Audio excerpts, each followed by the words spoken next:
Olá, boa noite. Sejam todos e todas muito bem-vindos a mais um episódio do nosso podcast. É com grande alegria que iniciamos este espaço de diálogo, reflexão e troca de conhecimentos, criado com o objetivo de aproximar temas relevantes do nosso cotidiano acadêmico e social.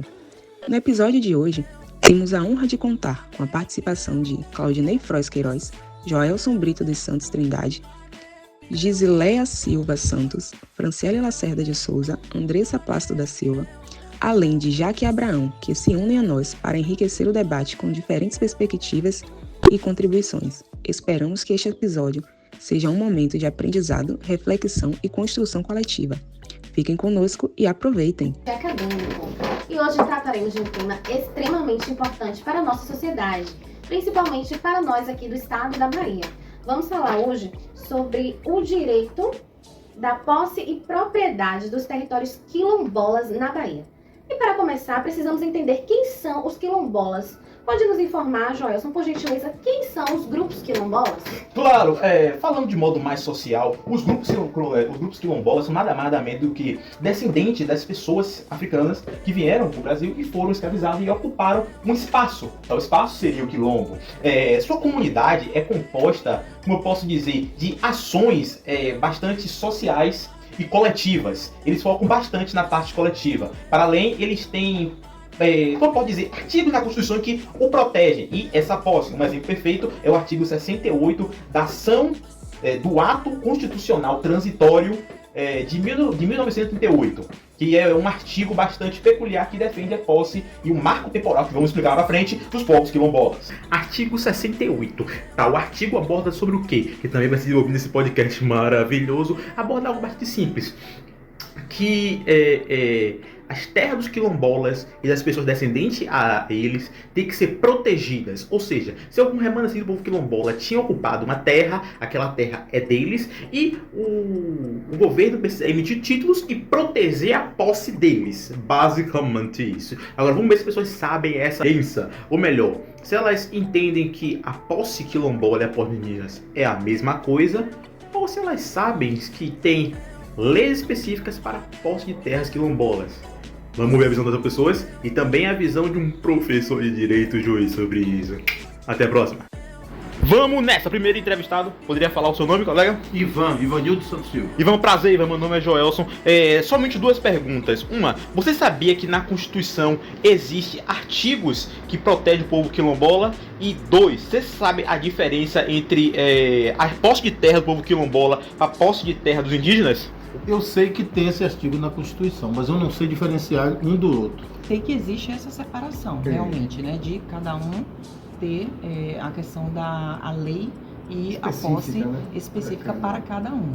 Só que assim, eu não me aprofundei, é algo até muito interessante, para que eu possa me aprofundar qual a diferença da quilombola para o indígena. De fato é um assunto bastante específico. Outra, obviamente eu tenho iniciado assim, seus nomes, por favor. Patrícia. E muito obrigado pela participação de vocês. Obrigado. Podcast é conhecimento e é avanço. É por isso que estamos fazendo isso para nos divertir. Já conversei com um monte de pessoas na faculdade e na rua para desenvolver esse conhecimento que vamos abordar bastante nesse podcast transcendente. Então, por favor, se acomodem e vejam o podcast. Até a próxima. Surge uma pergunta essencial, né? Existe na Constituição ou em alguma legislação brasileira o reconhecimento do direito de propriedade dos territórios quilombolas? Essa resposta é fundamental para que a gente compreenda, né, o debate que faremos hoje. Então você poderia falar para a gente, Léa, como é que funciona isso na prática? Pronto. Complementando o que Joelson falou, né?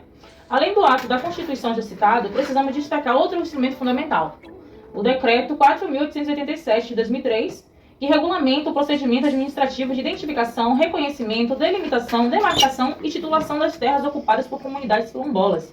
Esse decreto estabelece critérios claros para o processo, considerando elementos históricos, culturais, ambientais e antropológicos. Ele reforça que a autodefinição da comunidade como quilombola é um direito garantido e deve ser respeitado. Outro instrumento essencial, né, que a gente pode colocar nesse debate é a Convenção 169 da Organização Internacional do Trabalho, OIT. Ela foi ratificada pelo Brasil. Ela assegura o direito à consulta prévia, livre, informada a povos e comunidades tradicionais, sempre que algum projeto, obra ou empreendimento afeta seus territórios ou modos de vida, né? Essa consulta ela não é uma mera formalidade, ela precisa ser efetiva, respeitosa e realizada antes de qualquer tomada de decisão. Então, portanto, o Decreto 4887 e a Convenção 69 são ferramentas fundamentais na proteção dos direitos quilombolas e no fortalecimento, né, dessas garantias. Então, assim, pra gente entender um pouco mais, quem são os quilombolas no quadro legislativo? Você poderia me falar, por favor, Ney, como é que funciona esse quadro? Não aguento não. Então, a posse quilombola, ela é coletiva, contínua, imemorial e transmite entre gerações. Mesmo sem documentos formais, a ocupação tradicional já fundamenta o direito territorial. Ou seja, eles não precisam ter nenhum outro tipo de artifício, tipo documento, não pode se fazer uso campeão. A posse deles ela é memorial e já se dá sem o devido, já tem um processo legal no caso. Excelente, né? E a gente precisa entender também como é que funciona, né? Como é que é chamado esses quilombos, né? Como é que funciona? Quilombolas? Qual é a origem dele? Como é que funciona isso? Então, quilombo é a localidade onde os quilombolas é o território. Quilombo. Quilombolas são os ocupantes do território. Exemplo, isso se dá essa garantia da posse com o tempo. Tem toda uma ancestralidade por trás disso. Excelente. E a gente nem imagina, né? Porque as pessoas pensam que quilombolas é uma pessoa. Mas não é assim, né? Como o Ney explicou aqui pra gente. Me permita acrescentar uma coisa, de fato o colega desenvolveu é perfeito, já que a interação da ideia de quilombos e quilombolas, o grupo em si, ultrapassa a ideia legislativa, a ideia unitária de posse em si, sendo algo muito mais, como o colega falou, imemorial, indo além. Tanto mesmo que a posse das terras quilombolas não pertence a um quilombola, e sim ao quilombola, a comunidade em si, como o colega desenvolveu. Agora, Joelson, me tira uma dúvida. Se existe uma comunidade quilombola, se alguém resolve casar de fora com uns quilombos lá, ele passa a ter a posse? Como que funciona? Boa dúvida. Acho que um colega... Me lembra aí, como é que funciona esse negócio dos quilombolas? É só entrar ou tem alguma coisa? Não, a questão quilombola, ela é necessário ter ancestralidade, né, identidade, já ser descendente de alguém que foi quilombola. Alguém que é de fora, claro que ele vai seguir os ritos, mas não quer dizer que ele é um quilombola de origem, né? É tipo como nós somos brasileiros, né? Somos brasileiros porque nascemos no Brasil. E as pessoas que vêm de fora e desejam ser um brasileiro. É diferente, né? Você tem ancestralidade brasileira e de você ser um brasileiro. É mais ou menos isso. Que interessante, não? Então, muitas pessoas pensam, né? Vou me casar com uma pessoa do grupo quilombolas, vou adquirir ali, depois do casamento, um pedaço daquela terra. E não é assim que funciona, né? Olha como é extremamente interessante o nosso debate, pessoal, para que a gente entenda como funciona isso na prática, extremamente importante, não é verdade? Então vamos agora à lista maravilhosa que o nosso querido Joelson fez com o ilustre juiz de direito federal, Dr. Roberto, para a gente debater um pouco mais de como funciona essa questão dos quilombolas, essa propriedade de posse dos quilombolas na prática. E aí fiquem com essa maravilhosa entrevista. Para além da entrevista, depois acho bom a gente ir online, porque tem colegas que estão viajando por relações internacionais, tá ligado? E não estão aqui. Mas seria interessante elas participarem, porque elas já têm bastante conhecimento. Então... Excelente, não poderiam deixar de fora aí nossa querida Franciele Jaqueline. Ficamos com vocês aí também na parte online e também nós nos encontraremos também já na parte online, pessoal. Aguardem que ainda tem muito conhecimento aqui pela frente. Boa noite a todos. Estou aqui com o doutor juiz federal Roberto. Por favor, poderia nos dar um breve cenário de sua vivência antes da pergunta? Pois não, Jorge. Eu vou fazer um breve resumo da minha trajetória profissional. Né? Eu passei no concurso de juiz federal em 2006. Comecei em Brasília, numa vara civil. Depois, em 2012, eu fui promovido a juiz titular, né, na tríplice fronteira do Brasil com a Colômbia e o Peru. E então eu saí do centro do poder, que era em Brasília, para uma das localidades mais remotas do Brasil. E ali foi uma experiência bastante enriquecedora.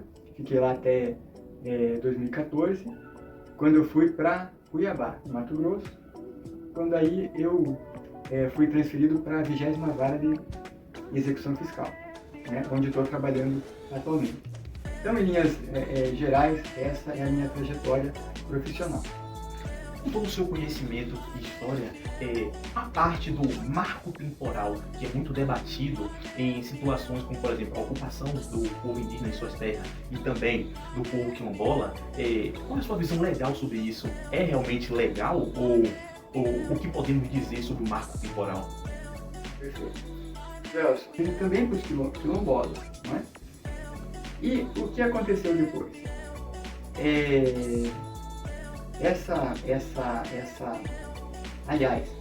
Essa lei não foi declarada inconstitucional, não. Ainda está sendo analisada pelo Supremo. O Supremo realizou uma série de audiências de conciliação para tentar encontrar um consenso sobre essa questão, mas não foi possível encontrar esse ponto de equilíbrio entre todas as partes interessadas. Então, foi pautada para início do julgamento esse ano. E o que aconteceu? O Senado Federal entende que esse marco temporal é legítimo. O Senado aprovou há 2 dias uma PEC dizendo que esse marco temporal é 5 de outubro de 88. E está colocando isso na própria Constituição, né? O que vai mudar o parâmetro de constitucionalidade, alterando a própria Constituição, para colocar o marco temporal na Constituição, né? Agora, essa é uma questão que a gente não sabe para onde que o Supremo vai se encaminhar, né? Então, Entendido. Muito obrigado, doutor. Uma honra. E é basicamente isso. Para darmos continuidade aí para este assunto que é de extrema importância para a nossa sociedade. E para darmos continuidade a este conhecimento amplo, trouxemos aqui hoje uma convidada, uma estudiosa, que vai abordar mais sobre esse tema. A nossa convidada Jaqueline. Tudo bom, Jaqueline? Seja muito bem-vinda, minha querida, ao nosso podcast. Já que eu gostaria, por gentileza, que você falasse sobre a ADI 3239, né, que foi uma decisão aí do STF. E você poderia explicar para os nossos ouvintes como é que funciona essa ADI, por gentileza? Olá, gente, boa tarde. Então, vou falar um pouquinho da ADI para todo mundo entender que foi a decisão do STF e foi um ponto decisivo que mudou completamente o debate dos territórios quilombolas. E foi durante muitos anos, ele estava sempre uma dúvida sobre o decreto e tudo, porém a ADI veio para regulamentar o procedimento de situação, que era realmente constitucional. Então foi decidido o que com essa ADI? O tribunal confirmou a constitucionalidade do decreto e reconheceu que o Estado tem, e tem sim, o direito e o dever de identificar, demarcar e titular as terras das comunidades quilombolas. Certo? Ou seja, o STF colocou um ponto final na tentativa de deslegitimizar o processo de titulação. Ele reconheceu que esse é um direito originário, um direito histórico principalmente, e por não depender de critérios fundiários tradicionais, mas sim de ancestralidade e da permanência cultural da comunidade. Foi uma vitória política, simbólica para o movimento quilombola em todo o Brasil. Excelente, Jaqueline. E depois desse panorama, né, fica claro que o direito de posse e propriedade das comunidades quilombolas não é apenas uma questão jurídica, né? Ela é uma questão de justiça histórica, de reconhecimento e de reparação, né? Mas o nosso podcast ele mostrou que ainda existem muitos desafios, burocracia, disputa fundiária, violência e a luta diária por políticas públicas. Por isso, a defesa desses territórios, pessoal, é também a defesa da cultura, da ancestralidade e do futuro das comunidades inteiras que resistem há séculos. E, desde já, gostaria de agradecer aqui a participação de todos os nossos convidados. E esperamos que esse debate ele ajude a ampliar a compreensão sobre a importância da terra na vida das comunidades quilombolas. O Brasil é quilombola. E ser quilombola é já ter uma história linda ao nascer. As comunidades quilombolas, elas simbolizam a resistência, a preservação da cultura e a luta contínua por direitos e territórios. Eles desempenham um papel vital na conservação ambiental e na construção da identidade brasileira. Então, somos todos quilombolas. Viu? Obrigada. Resistência. Incrível. Muito obrigado a todos. Obrigada, pessoal. Obrigada a todos. Obrigada. Boa noite. Tchau, gente. Boa noite. Tchau, tchau. Obrigada.